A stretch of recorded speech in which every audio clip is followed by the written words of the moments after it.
Assalamualaikum warahmatullahi wabarakatuh. Halo semuanya. Pada video pembelajaran kali ini, saya akan menjelaskan mengenai laporan arus kas metode langsung. Tugas ini merupakan salah satu tugas dari mata kuliah Akuntansi Keuangan 2 dengan dosen pengampu yaitu Bapak Jumiadi Abdiwinata MSI AKCA. Sebelum memasuki materi, izinkan saya memperkenalkan diri saya terlebih dahulu. Perkenalkan, nama saya Adelia Syafitri. Dengan NIM 72012200014, saya berasal dari kelas akuntansi A. Baiklah, kita akan masuki materi yang pertama yaitu mengenai laporan arus kas. Laporan arus kas atau cash flow statement atau statement of cash flow adalah bagian dari laporan keuangan suatu perusahaan yang dihasilkan pada suatu periode akuntansi yang menunjukkan aliran masuk dan keluar uang kas perusahaan. Informasi ini penyajiannya diklasifikasikan menurut jenis kegiatan yang menyebabkan terjadinya arus kas masuk dan kas keluar tersebut. Kegiatan perusahaan umumnya terdiri dari 3 jenis, yaitu kegiatan operasional, kegiatan investasi, serta kegiatan keuangan. Aktivitas yang membagi laporan arus kas adalah kegiatan operasi, kegiatan investasi, dan kegiatan pendanaan. Ketiga aktivitas ini memberikan informasi yang memungkinkan para pengguna laporan untuk menilai pengaruh aktivitas tersebut terhadap keuangan perusahaan serta terhadap jumlah kas. Manfaat utama laporan arus kas adalah untuk menyediakan informasi yang relevan tentang penerimaan dan pengeluaran kas perusahaan selama satu periode, serta untuk membantu investor, kreditur, dan pihak lain yang berkepentingan dalam menganalisa kas.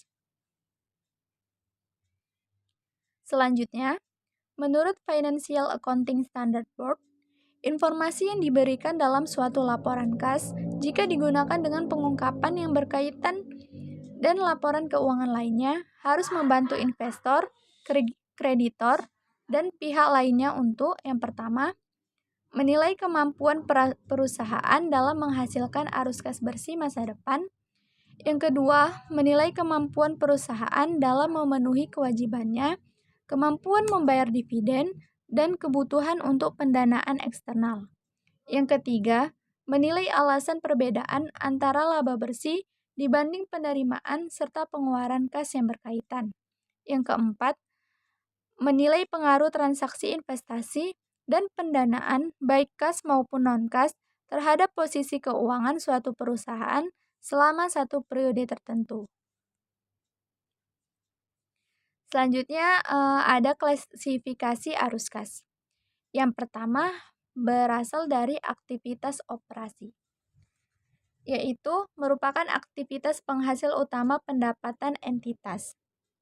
Contoh dari arus kas dari kegiatan operasi yaitu transaksi yang mencakup penerimaan uang dari konsumen, pembayaran utang, gaji karyawan, pelunasan pajak, dan lain sebagainya. Yang kedua, aktivitas investasi merupakan aktivitas perolehan dan pelepasan aset jangka panjang serta investasi lain yang tidak termasuk setara kas. Contohnya yaitu transaksi yang mencakup penjualan dan pembelian aset tetap seperti peralatan dan gedung. Yang ketiga, aktivitas pendanaan merupakan aktivitas yang mengakibatkan perubahan jumlah dan komposisi ekuitas dan pinjaman entitas. Contohnya yaitu penjualan obligasi, pembayaran dividen, emisi saham, dan pelunasan kredit dari bank. Selanjutnya ada tahapan penyusunan laporan arus kas. Dalam laporan arus kas, sumber informasinya yaitu berasal dari yang pertama laporan posisi keuangan komparasi, yang kedua berasal dari laporan laba rugi tahun berjalan, serta berasal dari data-data lain yang diperlukan seperti di catatan laporan keuangan. Selanjutnya, langkah-langkah penyusunan laporan arus kas. Yang pertama, kita tuh harus menghitung perubahan saldo kas dan setara kas. Yang kedua, kita juga harus menghitung arus kas bersih dari aktivitas operasi. Dan selanjutnya, kita juga harus menghitung arus kas bersih dari aktivitas investasi dan pendanaan. Selanjutnya, laporan arus kas metode langsung. Laporan arus kas metode langsung adalah metode pembuatan laporan arus kas di mana informasi arus kas aktual atau basis kas, alih-alih informasi akrual atau ekrual basis dari komponen arus kas yang berasal dari aktivitas operasional perusahaan. Laporan keuangan arus kas yang disajikan dengan menggunakan metode langsung mudah dibaca karena laporannya mencantumkan semua penerimaan dan pembayaran kas kepada objek tertentu selama periode berjalan. Dengan kata lain, laporan arus kas metode langsung yang umum mencantumkan dari dan kepada siapa arus kas masuk dan keluar berasal. Pada metode langsung, informasi mengenai kelompok utama penerimaan kas bruto dan pengeluaran kas bruto dapat diperoleh dari yang pertama, berasal dari catatan akuntansi perusahaan. Cara ini hanya dapat dilakukan oleh eksternal analisis yang memungkinkan memperoleh data dengan lengkap dan masih murni. Yang kedua, dengan cara menyesuaikan penjualan. Pokok penjualan dan pos-pos lain dalam laporan laba rugi untuk yang pertama, perubahan persediaan, piutang usaha, dan utang usaha selama periode berjalan. Yang kedua, pos bukan kas lainnya. Yang ketiga, pos lain yang berkaitan dengan arus investasi dan pendanaan. Cara ini dapat ditempuh oleh eksternal analisis dengan informasi yang diperoleh dari laporan laba rugi. Selanjutnya, komponen penyusunan arus kas metode langsung. Yang pertama, yaitu memiliki sumber yang jelas. Yang kedua, terdiri dari aktivitas operasional. Yang ketiga, memasukkan data aktivitas investasi. Yang keempat, memasukkan data aktivitas pendanaan. Dan yang kelima, menyusun arus kas hasil data seluruh perusahaan. Berikut merupakan contoh format penyajian laporan arus kas metode langsung. Seperti yang terlampir, yaitu ada PT ABC laporan arus kas untuk tahun yang berakhir 31 Desember 2000 XS. Jadi di arus kas ini ada arus kas yang berasal dari kegiatan operasi yang terdiri dari kas yang diterima dari pelanggan dikurangi dengan kas untuk membeli persediaan, kas untuk membayar biaya operasi, kas untuk membayar biaya bunga, dan kas untuk membayar pajak. Selanjutnya, aliran kas yang berasal dari kegiatan investasi terdiri dari kas masuk yang berasal dari penjualan investasi, kas keluar untuk membeli peralatan, dan aliran kas bersih untuk kegiatan investasi. Selanjutnya, arus kas dari kegiatan keuangan terdiri dari kas yang diterima dari penjualan saham, dikurangi dengan kas untuk membayar dividen, kas untuk membayar utang obligasi, aliran kas masuk neto dari kegiatan keuangan, selanjutnya kenaikan kas, saldo kas pada awal tahun, dan kita akan dapat saldo kas pada akhir tahun. Berikut ada contoh soal metode langsung.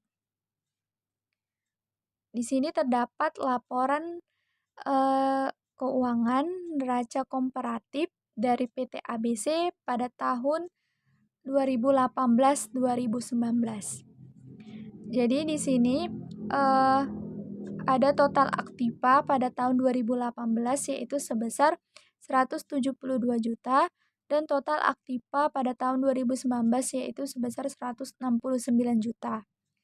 Selanjutnya ada juga total dari kewajiban dan ekuitas pemegang saham pada tahun 2018 yaitu sebesar 172 juta dan total kewajiban dan ekuitas pemegang saham tahun 2019 yaitu 169 juta.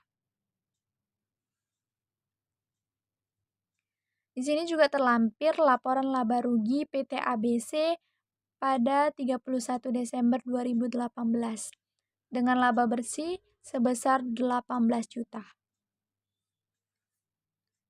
Pertanyaannya, buatlah laporan arus kas dengan metode langsung untuk periode 31 Desember 2018. Baiklah, akan kita selesaikan. Di sini sudah terlampir eee, laporan arus kas dengan metode langsung PT ABC pada 31 Desember 2018.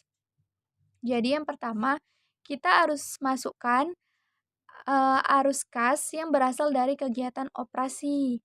Di sini ada penerimaan kas dari pelanggan sebesar 43 juta.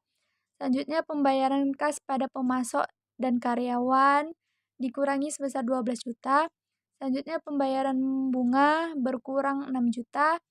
Pembayaran pajak penghasilan berkurang 3 juta. Dan kita akan mendapat kas bersih yang diterima dari kegiatan operasi yaitu sebesar 22 juta. Selanjutnya yang kedua, kita juga harus mengklasifikasikan kas-kas yang berasal dari kegiatan investasi, yaitu yang pertama ada penjualan tanah sebesar 10 juta dan pembelian peralatan dikurang 10 juta. Jadi, kas bersih yang digunakan yang berasal dari kegiatan investasi yaitu sebesar 0. Selanjutnya yang ketiga, arus kas pendanaan yang terdiri dari penebusan obligasi sebesar 2 juta, penjualan saham biasa sebesar 6 juta, pembayaran dividen tunai yaitu dikurangi 20 juta. Jadi, hasil dari kas bersih yang diterima dari kegiatan pendanaan yaitu sebesar 12 juta. Kenaikan bersih kasnya yaitu sebesar 10 juta. Itu berasal dari kas bersih yang diterima dari kegiatan operasi dikurangi dengan kas bersih yang digunakan dari kegiatan investasi dan dikurangi kas bersih yang diterima dari kegiatan pendanaan. Jadi kenaikan bersih kasnya yaitu sebesar 10 juta. Selanjutnya saldo kas 1 Januari 2018 yaitu sebesar 10 juta. Jadi saldo kas 31 Desember 2018 yaitu sebesar 0. Berikut merupakan rumus dari perhitungan arus kas yang tadi, yaitu yang dimana yang pertama untuk menghitung penerimaan dari pelanggan dilakukan dengan rumus pendapatan penjualan dikurangi dengan kenaikan piutang atau pendapatan penjualan ditambah penurunan piutang usaha, yaitu tadi sebesar 45 juta dikurang 2 juta, jadi penerimaan dari pelanggan yaitu sebesar 43 juta.